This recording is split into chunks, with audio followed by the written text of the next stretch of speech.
안녕하세요. 저는 서울중부교육지원청의 이승우 장학사입니다. 여기가 제가 근무하고 있는 서울특별시 중부교육지원청입니다. 지금부터 저와 함께 제가 근무하는 사무실로 함께 들어가 보도록 하겠습니다. 따라오세요.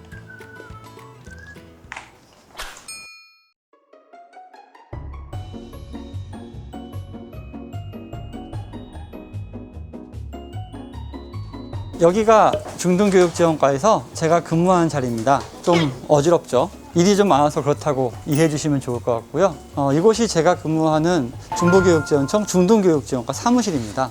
지금 가운데가 좀 이렇게 뭐가 많이 쌓여 있는데요. 곧 수능시험이 있거든요. 학교에 보낼 수능시험 물품 준비하느라고 조금 어지러운 분위기 같네요. 저희 과의 어르신은 중등교육지원과장님인데요. 과장님 방으로 한번 과장님 뵈러 가볼까요?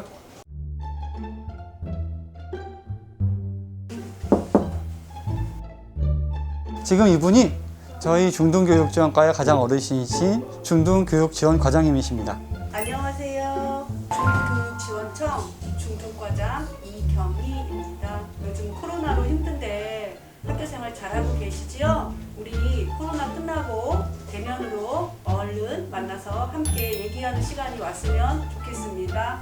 감사합니다. 저희 교육지원청에서는 저 같은 장학사 말고도 많은 교육행정직 공무원들이 일하고 계시는데요. 이분은 저희 중등교육지원과의 교육행정직 공무원이신 김주리 주무관님이십니다. 네, 안녕하세요. 저는 저희 교육지원청에서 인사나 고입 관련 업무를 맡고 있는데요. 제가 하는 자세한 업무는 조금 뒤에 다시 이야기하도록 하겠습니다. 저희 중부교육지원청은 종로구, 용산구, 중구에 관내에 있는 유치원, 초등학교, 중학교, 고등학교, 특수학교까지 100개가 넘는 학교들의 교육활동을 지원하고 있습니다. 저희 교육지원청은 저 외에도 중등교육과, 초등교육과, 교육협력복지과, 학교통합지원센터, 학교시설지원과 등의 여러 과에서 장학사 외에도 많은 일반직 공무원들이 총 100명 이상이 함께 근무하고 있습니다. 장학사라는 직업에 대해서 어떤 직업인지 좀 궁금하실 텐데요. 장학사는 다른 말로 교육 전문직이라고도 합니다. 교육에 대해서 모든 영역에 걸쳐서 학교의 교육 활동을 지원하는 업무를 수행하고 있어요. 행정상에 지휘하거나 명령하거나 감독하는 그런 권한은 갖고 있지 않습니다. 하지만 장학사는 전문적인 경험을 바탕으로 해서 학교와 선생님들의 교육활동 전반에 대해 협력하고 지원하고 이런 역할을 하게 됩니다. 서울특별시 교육청이나 교육지원청에 근무하는 교육전문직을 장학사라고 하고요. 교육청이 아니라 교육연수원이나 교육연구정보원이라든가 다른 직속기관에서 근무하는 경우엔 교육연구사라고 부릅니다. 장학사가 되려면 어떻게 해야 되느냐라고 생각할 수 있겠는데요.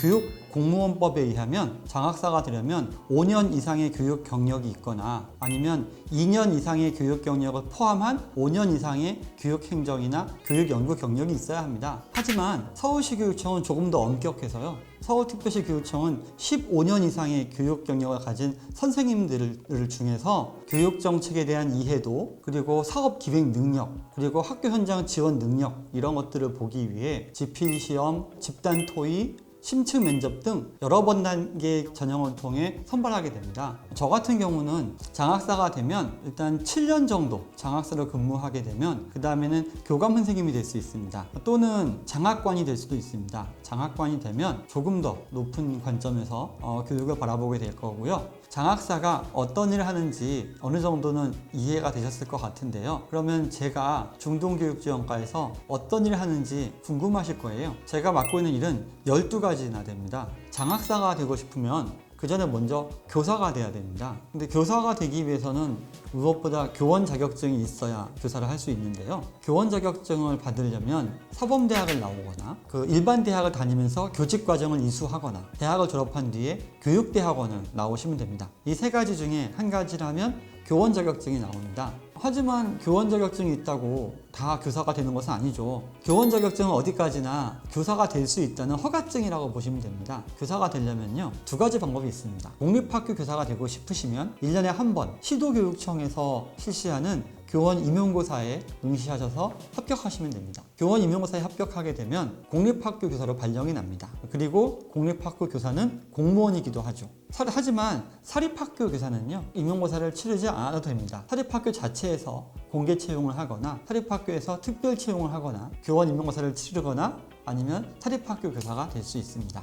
그러면 오늘 무엇을 해볼까? 서울시 교육청은 다양한 교육 정책을 운영하고 있거든요. 예를 들어 중학교 자유학년제라든가 아니면 서울형 메이커 교육이라든가 이것도 다 저희 서울시 교육청에서 운영하는 교육 정책이고요. 다 담당 장학사들이 이 사업을 운영하고 있습니다. 여러분이 그럼 이제 서울시 교육청의 장학사가 되었다 라고 생각하고 자기만의 정책을 한번 생각해보는 시간을 가지면 좋을 것 같아요. 제목을 하나 멋지게 뽑아보고요. 중학교 협력종합예술활동 이런 제목을 뽑아보고 그 제목의 정책이 어떤 정책인지 그 구상한 거를 발표하고 친구들과 나누어 보는 시간을 갖도록 해봅시다.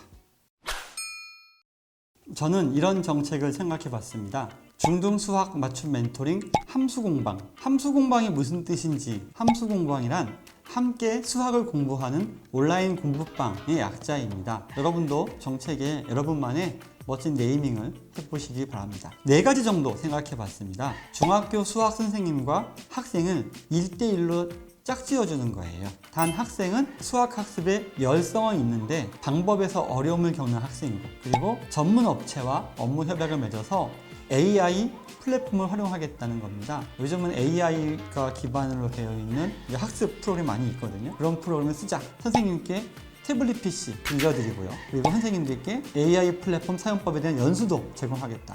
물론 연수 제공하면 돈 들죠. 그런 일을 교육청이 하는 겁니다. 여러분도 여러분의 재밌는 사업을 한번 생각해 보시면 좋겠네요.